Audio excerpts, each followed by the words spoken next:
Theater Bristol is truly a community theater. For many years, there was some staff. Actually, in the early beginnings, there was no staff. It was all volunteer. There was this group called the Encore Club. That was their volunteer committee.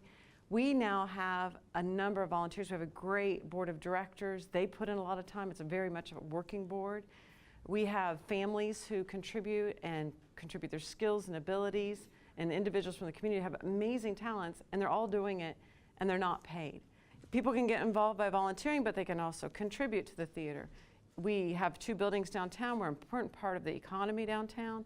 We believe that if people make contributions to the theater, we can keep things going. We have typical overhead, utilities, things like that we need to pay for. So even though we don't have paid staff, there's still a cost of doing business. We're like a prevention program for a lot of problems in the community. You know, we're engaging kids in very positive ways. We have, in fact, a youth board that's incredible, about 20 teenagers, and they work at the theater, you know, cleaning, building, painting.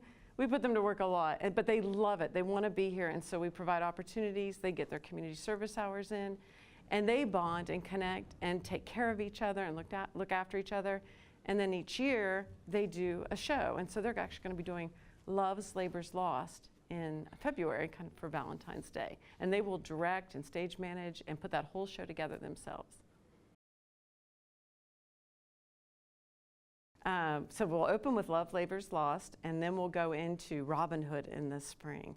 So we're really excited about putting on Robin Hood, which we're thinking is going to be a very audience participation kind of environment where we have the audience being the community of Nottingham. So we'll see how that goes, but we're really excited about planning that.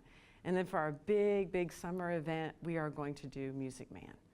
And we know that there are a lot of folks really excited about that.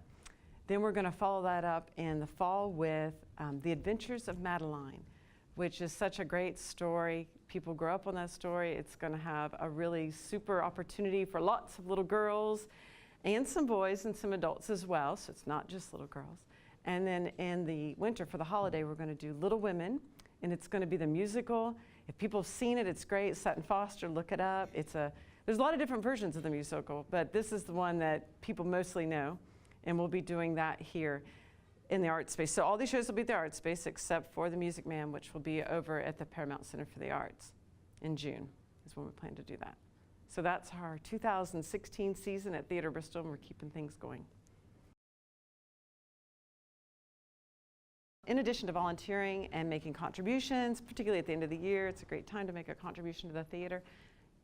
We have opportunity to sponsor shows, and we love to provide opportunities for our sponsors to be recognized and thanked.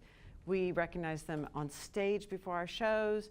We can put up a banner for our sponsors. We can put them up on our website. And this show for Scrooge, we are so grateful to title sponsor Stephanie Snelson, and she sponsored our sold-out series of shows last year, and she's back again this year. And we're grateful to Stephanie Snelson's Dental Practice for sponsoring us. And we have a number of sponsors that we also list in our souvenir programs.